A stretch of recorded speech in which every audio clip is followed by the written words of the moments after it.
What's going on, everyone? Welcome back to another video, and today we are taking a look at the new LYNX Hinge, which was just dropped by Stan Archery here in 2024. Now, I want to start this video off by saying I always appreciate when manufacturers listen to consumer feedback and roll some of those design changes to make some improvements on their products going forward.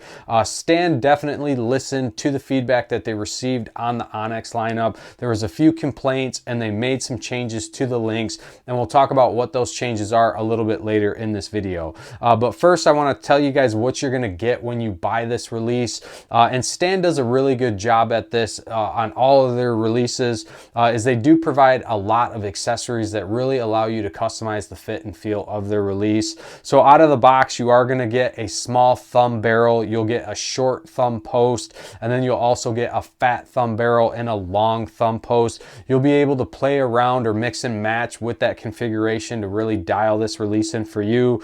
You're also going to get a 4-finger configuration. You'll get a couple Allen wrenches to make the adjustments on the release, and then you're also going to get a plug if you are someone who likes to run the hinge without a thumb peg.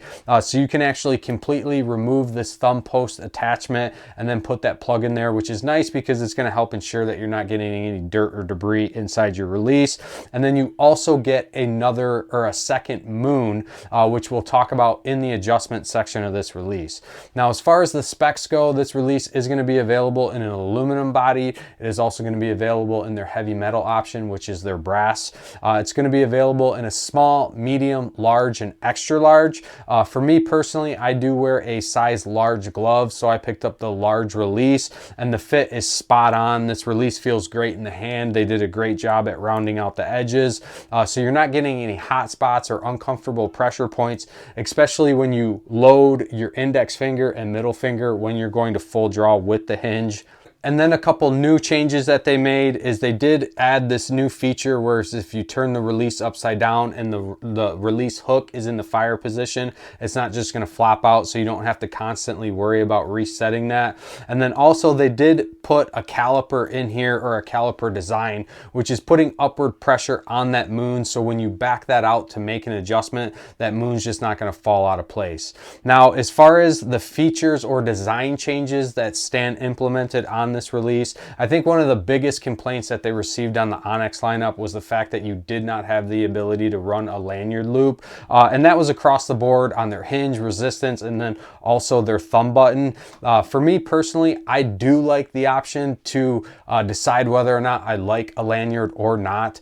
So now you can run a piece of paracord, piece of D-loop material, or you can always go on their website and buy one of their wrist straps as an accessory, which will keep this thing permanently attached to your wrist, especially if you're using it in a hunting situation. That's going to be really beneficial for you.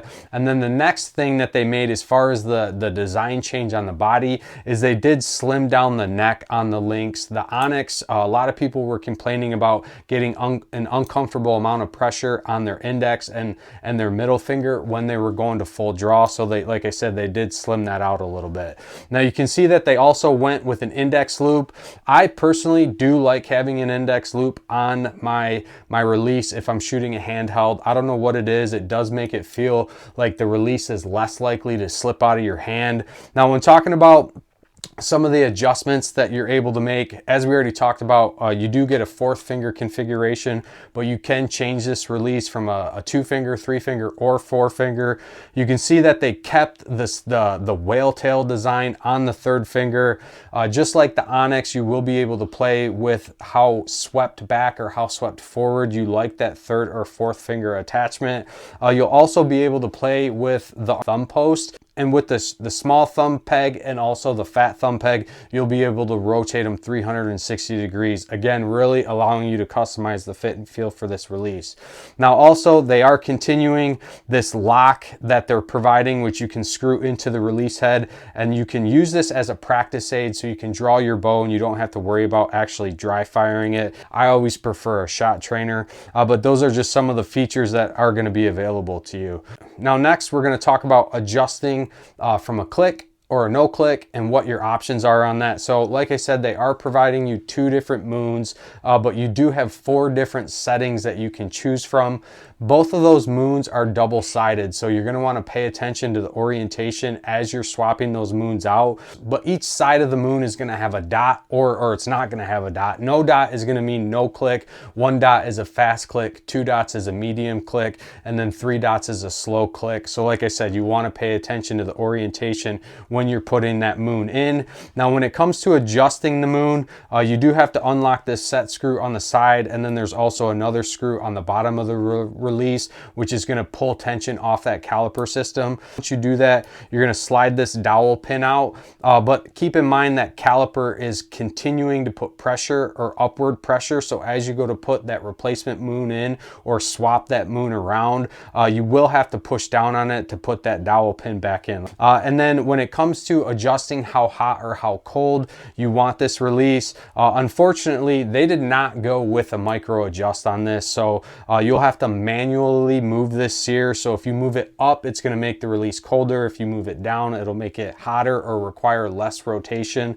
Now the only problem that I have with that, and if you've shot a hinge before in the past, you know that sometimes you're literally just on the cusp of needing that release to be a little bit hotter or a little bit colder, and micro adjusting it really helps you to make very small micro movements. Whereas with this being a manual process, it is going to take a little bit more effort. It's probably going to take you a couple tries to actually get it in place. In my opinion, I know Stan did this and they're pitching it as a cost savings, but for me personally, I would much rather have a micro adjust on this hinge. I do feel like it's a little bit of a miss on Stan's part, being that pretty much every single hinge on the market is either giving you the micro adjust or the independent moon adjustment. But other than that, that's a quick look at the LYNX Hinge by Stan Outdoors. If you guys have any other questions, you know that you can leave me a comment below. You can always reach out to me directly on Instagram. Please keep in mind that these releases are available at Sunrise Archery, located out in Fenton, Michigan. So if you guys live in the southeastern Michigan area, you're looking to upgrade your hinge here in 2024, and you want to check out the LYNX, they have them in stock. You can go there, you can shoot them, get a feel for if it's going to be the right release for you. But that's going to be it for this video. If you guys have not subscribed to the channel, please do so. Your guys' support greatly helps us out, keeps us doing what we're doing. And until next time, stay safe, stay healthy. We'll see you on the next one.